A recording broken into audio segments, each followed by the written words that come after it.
Hey guys, what is up? Welcome back to my channel. My name is Betsy, and today we're going to be going through some productivity tips that you guys can implement into your daily life. If you're new here, make sure to hit that subscribe button and give this video a thumbs up if you enjoy. But yeah, let's go ahead and get right into it.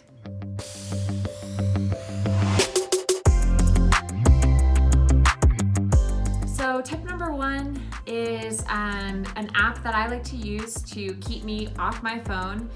We know that, or at least I know for me, my phone is a big distraction that takes away from whatever I'm doing because it takes a while to actually get going and into a task. And so having your phone constantly buzzing or something just really distracts you when you are trying to finish a task. So I like to use the Forest app.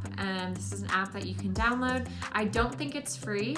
I think it costs like $1 or $2, but it is so worth it. That's why I put it at the top of my list. It's one of the things I use literally every day. And it just helps you set a timer. And so you can set a timer from anywhere from I think 5 to about 2 hours. And you plant a tree. There's plenty of options of trees to choose that you can plant. And if you go away from that app, your tree dies, which is really sad. And just motivates me so much to not kill my tree. And so therefore I stay off my phone. I plant a tree, put my phone away, and then wait until that tree grows to look at my phone again. And so highly recommend the Forest app. I love it. This is obviously not sponsored, but I just love their app. And going off of that, tip number 2 is to set time limits. And so the Forest app is really good for that because especially if you have tasks that you love and really enjoy doing, like I know for me, I could edit all day, but I can't. I'm also a student.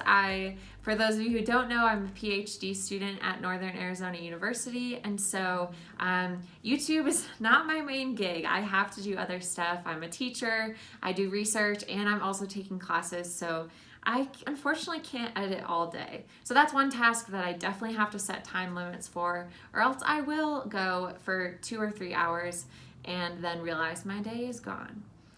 So set time limits, keep yourself accountable, or if it's a hard task that you don't like doing, time limits are also helpful. So you say, okay, for the next 30 minutes, I have to work on this task and I'm gonna do a good job during those next 30 minutes.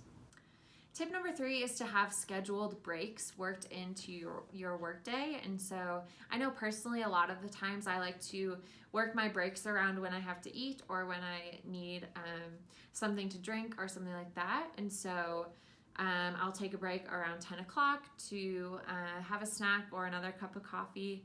And usually my breaks are like 10-15 minutes, but it kind of depends on the person and what you like to do during your breaks. But breaks are definitely important to keep your mind engaged and to just keep you going. It's not sustainable to work all day long, so make sure you're taking those breaks.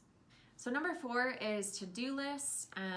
This is a very basic one that everyone talks about. Everyone loves to-do lists, but there's just something about ticking that task off your to-do list that just feels so good.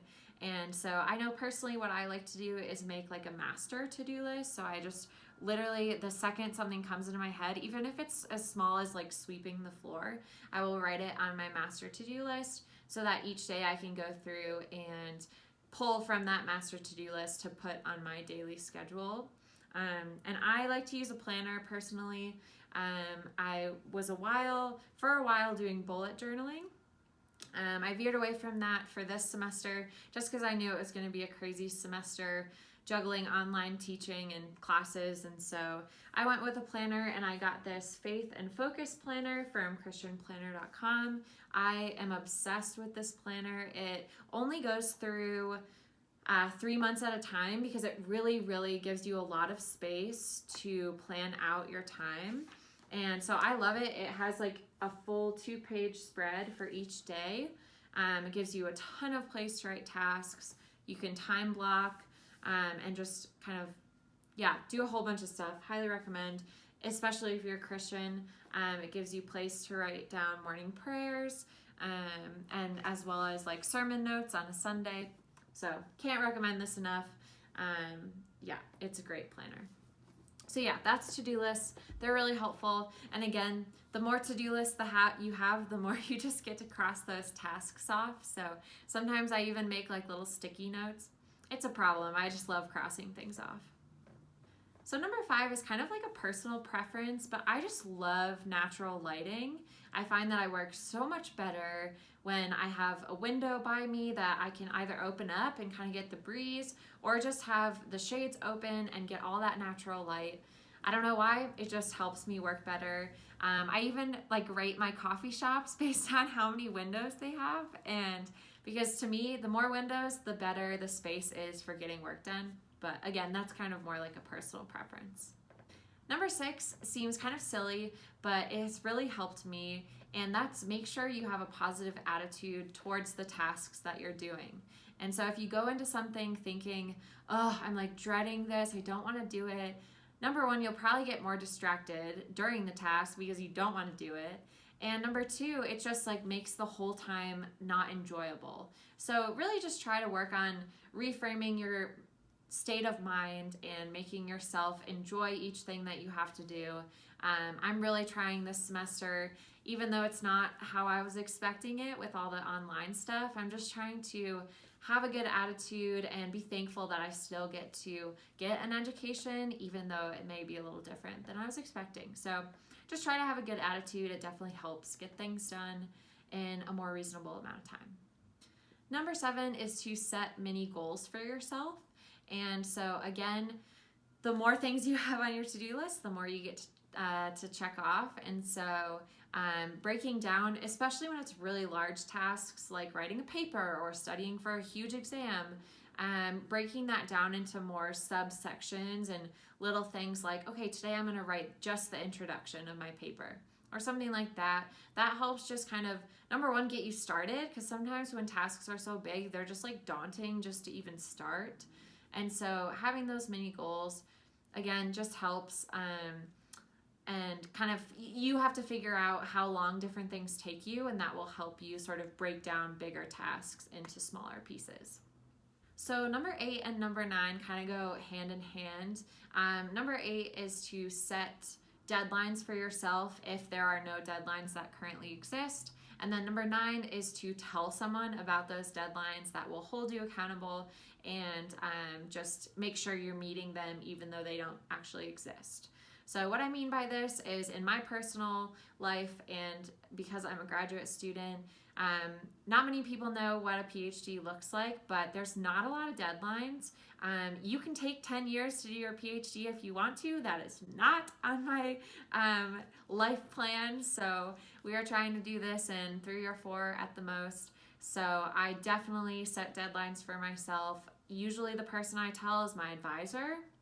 I tell him, okay, listen, I want to have this paper submitted, ready for publication by this date. And then he can say, all right, Betsy, we got 2 weeks. Like, how are you doing with that paper? And he can hold me accountable. But find a friend, especially if it's someone, let's say you're studying for an exam and you're taking that exam in 2 weeks. Well, set many things for yourself.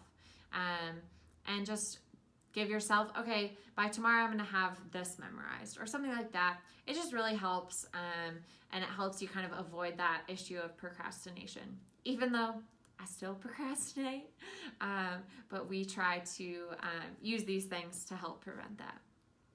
And last but not least, number 10 is just some advice that I was given that I kind of tell everyone from now on. A lot of my students I tell this to, and I like to just have it in my head so that I'm constantly thinking about this.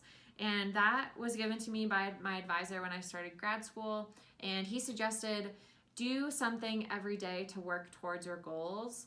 And so my goal is to become a professor, and so becoming a professor means you have to get a PhD, and the more publications you have, the better your CV looks. So just kind of doing something every day to amp up my CV and make me look like a better candidate to be a professor one day.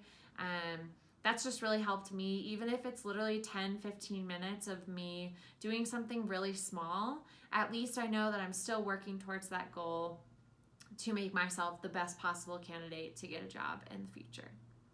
So yeah, guys, that it was my 10 tips for productivity. I hope you guys enjoyed and I hope you got something out of that.